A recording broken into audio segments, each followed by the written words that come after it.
আজ শুরু হচ্ছে বছরের শেষ grand slam US open. Record $9 কোটি প্রাইজ মানির এবারের আসর হতে যাচ্ছে টেনিস ইতিহাসের সবচেয়ে দামি গ্র্যান্ড স্ল্যাম। এই টুর্নামেন্ট দিয়ে 16 মাস পর কোর্টে ফিরছেন 45 বছর বয়সী ভেনাস উইলিয়ামস। ফ্লাশিং মিডোসে গেল 44 বছরের ইতিহাসে যিনি সবচেয়ে বয়স্ক খেলোয়াড়।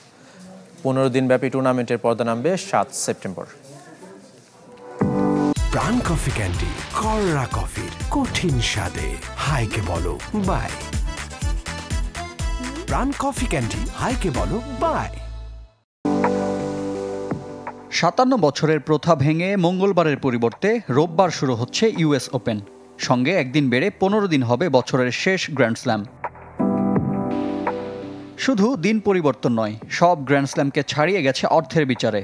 গেল আসরের তুলনায় এবার প্রাইজ মানি বেড়েছে 20%। প্রথম রাউন্ড খেললে প্রত্যেকে পাবেন $1,10,000। প্রতি রাউন্ডে অর্থ বাড়বে প্রায় দ্বিগুণ। $5 মিলিয়ন আয়ের সুযোগ থাকবে চ্যাম্পিয়নের, আর সেই অর্থ লুফিয়ে নিতে চান জোকোভিচ।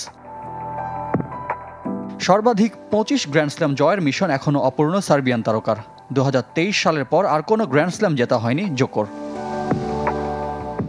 তবে চ্যালেঞ্জ জানাতে প্রস্তুত শীর্ষ বাছাই ও বর্তমান চ্যাম্পিয়ন ইয়ানিক সিনার। সঙ্গে স্প্যানিয়ার্ড কার্লোস আলকারাজের মিশন শিরোপা পুনরুদ্ধারের। 2024 থেকে এই দুজন ভাগাভাগি করে নিয়েছেন সব গ্র্যান্ড স্ল্যাম শিরোপা। নারী এককে শ্রেষ্ঠত্ব হাতে নিয়েই নামবেন আরিনা সাবালেঙ্কা। তবে ফ্রেঞ্চ ও অস্ট্রেলিয়ান ওপেনে ফাইনাল খেলেও এবছর ছোঁয়া হয়নি কোনো ট্রফি।